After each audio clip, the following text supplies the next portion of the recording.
Okay, ready? We're going to focus on one particular use of psychedelics in therapy. Mescaline, psilocybin, MDMA. Oregon has become the first state to issue a license for a magic mushroom therapy treatment center. You might have noticed that there's been a lot of talk about psychedelics recently. The Iraq war veteran began participating in a clinical trial of MDMA. Psychedelics have been the focus of best-selling books, a Netflix series, comedy specials. Articles and stories are continually popping up in the media and scientific journals. New clinical trials of psychedelic therapy are multiplying. Legislators from around the country and across the political spectrum are writing bills to decriminalize psychedelics and to support and promote further research. And certain kinds of psychedelic therapy may be approved by the FDA as legal forms of medical care as soon as 2024. Psychedelic therapy is coming, and it's going to change the landscape of mental health care as we know it.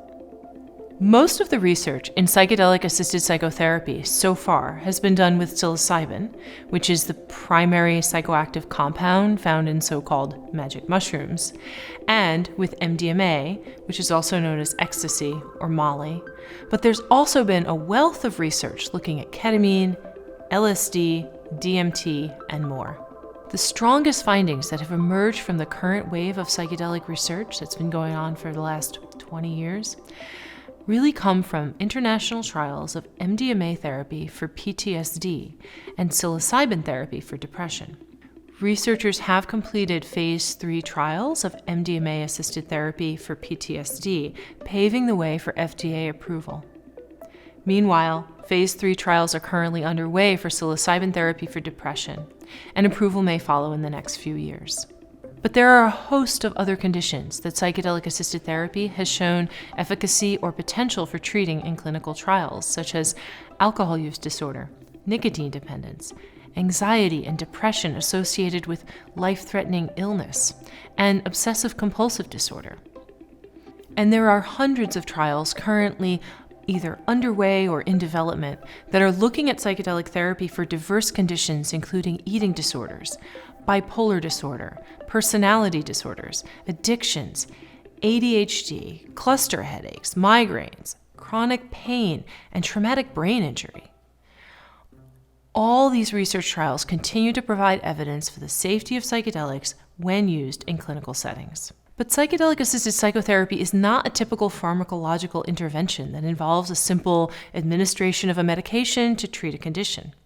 You don't just take a pill and get better. As the name suggests, psychedelic-assisted psychotherapy is a form of treatment in which the psychedelic experience facilitates, deepens, and enhances the psychotherapeutic process. In fact, a course of psychedelic-assisted therapy typically involves only 2 to 3 sessions in which the patient takes the psychedelic drug. And most of the treatment is spent conducting psychotherapy without drugs involved. Just recently, the American Medical Association approved a CPT code for psychedelic therapy, an important step towards ensuring that these treatments will be covered by insurance. The CPT code is for continuous in-person monitoring and intervention during psychedelic medication therapy, signaling the vital importance of the role of therapists in psychedelic-assisted therapy. As psychedelic therapy approaches approval for medical use and availability at mental health clinics and centers across the country, there is an urgent need for thousands of trained therapists to practice this therapy and deliver these treatments. What happens when a client asks you, okay, well, I want to do this, where do I start? In order to administer a psychedelic or Schedule I drug, any amount of it, that's where Fluence comes in. After years of working directly on these leading clinical trials, we founded Fluence because we saw a need for psychedelic education among therapists and clinicians, a need we knew would soon grow exponentially. There's this idea that psychedelics can introduce a state of suggestibility. There's also all sorts of hypotheses around neuroplasticity. At Fluence, we offer both live and self-paced online courses and workshops for therapists of every level of familiarity with psychedelic therapy, ranging from introductions of basic concepts and terms for beginners. Researchers have decided to use synthetic psilocybin for a more reliable level of psilocybin in each dose, to more advanced and in-depth trainings and seminars for experienced practitioners. So this will be what happens in the body to the psilocybin molecule when it enters the body. Our program is designed to provide you with the necessary knowledge, skills, and experience to practice psychedelic therapy with competency and confidence. Psychedelic therapy is revolutionizing mental health care. Join us and be part of this field.